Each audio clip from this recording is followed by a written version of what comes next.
Ohio teen applied for college, but found the heartbreaking truth about himself.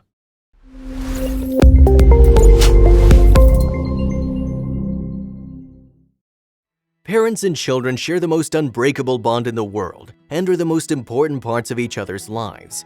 But Ohio teen JJ Mangina was sadly deprived of the chance to grow up with his mother by his side, and it took him 13 years to discover the gut-wrenching truth about the absence of his mother. High school student JJ Mangina had lived with his single father in Cleveland, Ohio since he was 5 years old.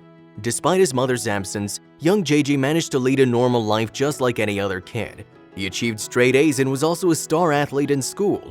But when it was time for college, one counselor noticed something that indicated JJ actually wasn't who he thought he was at all.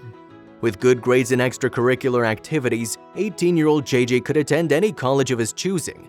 However, when he was submitting his college application, one admissions counselor discovered a peculiar discrepancy with his identification. Furthermore, the tax information that JJ had his father file out on the paperwork also showed something strange.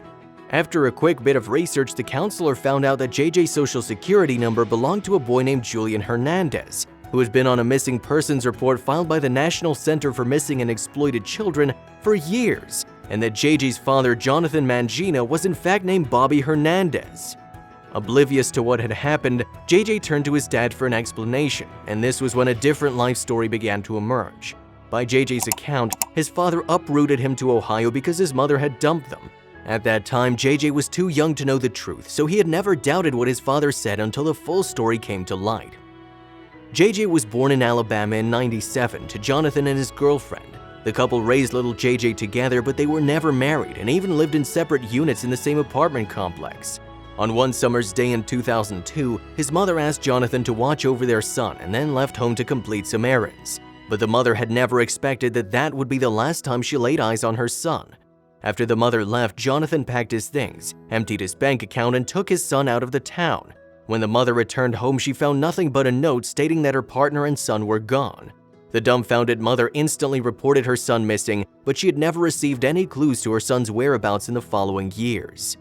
In fact, the father and son didn't flee too far away. They settled down in Cleveland, Ohio, which is only a 10-hour drive north of their original home. To make sure that they would never be discovered, the father had all their identities and backgrounds changed, and even adopted new aliases, namely Jonathan and JJ Mangina.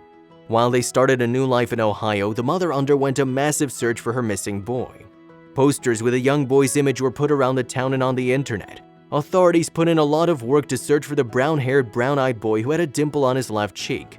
Over the years, however, despite numerous tips, nothing substantial had been picked up. All hope seemed to have been lost until the break from JJ's counselor came. Having no way of tracking her missing boy down, the mother could do nothing but mourn the loss of her son. Meanwhile, the father and son started a new life with new identities in Cleveland. Jonathan got a job in a factory and JJ attended school. JJ recalled that Jonathan was a perfect father, taking care of him both financially and emotionally, and that he enjoyed a fairly normal upbringing during this time. But the college application changed everything. Now JJ's confusion with his situation was clear. He couldn't believe that he'd actually been abducted by his own father and that his mother was in fact not the terrible person his father had told him. She hadn't abandoned him, and instead, she'd actually been looking for him all over the years. Regardless, the father had to face the consequences of what he'd done. Before long, Jonathan was taken into custody, and a few weeks later he was charged with kidnapping, interference with custody, forgery, and tampering with records. When the police broke the news to JJ's mother, she was understandably overcome with joy to know that her son had been found. But meanwhile, she was rightfully wary of the case against Jonathan.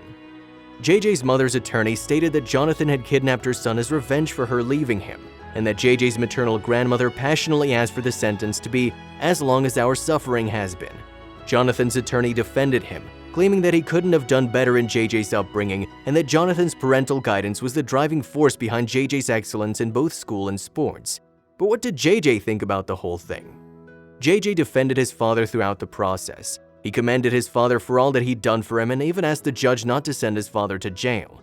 JJ also turned to social media for advice, posting on Reddit that, "I'm not angry at my father in the slightest. I remember that he used to ask me, if I ever committed a terrible crime, would you still love me? I still do, even after learning everything." Unfortunately, the boy's plea would fall on deaf ears. After being indicted on charges of 32 counts, Jonathan ended up pleading guilty to 15 of them and was eventually sentenced to 4 years in prison. Jonathan had admitted to his attorney that he knew he would be caught one day and that he felt sorry for the entire situation. Now, as Jonathan began suffering the consequences of his impulsive wrongdoings, how are JJ and his mother? Feeling terrible about how things went down, JJ just wishes that it could all go back to the way it was before he learned of his father's actions. But he knows it's impossible, so he simply wants the media to leave him alone and allow him to continue with his life in peace. JJ also reconnected with his mother and even spent the 2015 Thanksgiving with her, but it's not clear if the long-separated mother and son are still in contact to this day. An impulsive move by JJ's father had a huge impact on the lives of many people, and as a result, JJ and his mother were not afforded the opportunity to be present in each other's lives. The son had always mistaken his mother as a terrible person who discarded him. The mother had always been suffering the loss of her son, and the father ended up in prison. Anyway, the 13-year-old abduction case came to a close, and justice was finally served.